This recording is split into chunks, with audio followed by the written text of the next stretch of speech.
बुद्धि का महत्व। हिंदी कहानी मोरल स्टोरी। एक बुद्धिमान राजा था। उसका काफ़ी बड़ा साम्राज्य था। उसके राज्य में हर प्रजा खुशहाल थी।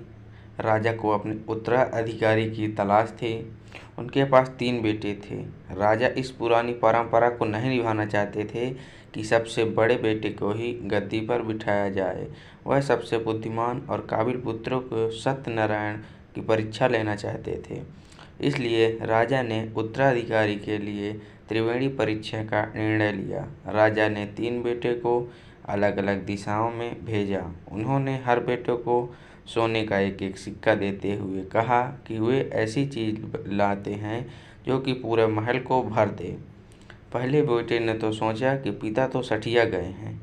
इस बस्ती में पैसे से इस महल में कोई भी चीज़ ऐसी नहीं खरीदी जा सकती जो महल को भर दे। इसलिए वह एक मैखाने में गया और शराब पीकर सारा पैसा खर्च कर डाला।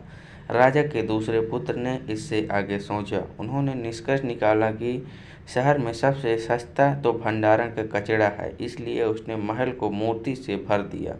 तीसरे बेटे ने 2 दिन तक इस बात पर ध्यान दिया कि महल में सिर्फ एक सिक्का से कैसे भरा जा सकता है।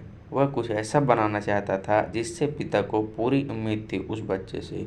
वह मोमबत्तियाँ और लोबान की बातियाँ खरीदा और ले गया। पूरे महल में जला दिया और रोशनी और सुगंध से भर दिया। इस तीसरे बेटे की बुद्धि से खुश होकर राजा ने उसको शाबाशी दिया। तो इस कहानी से हमें हिंदी में यह सीख मिलती है कि बुद्धि से कुछ भी पाया जा सकता है। कहानी को पढ़ने का एक अलग ही मज़ा होता है। जब कोई अंग्रेज़ी कहानी आती है तो उसे समझने में परेशानी होती है।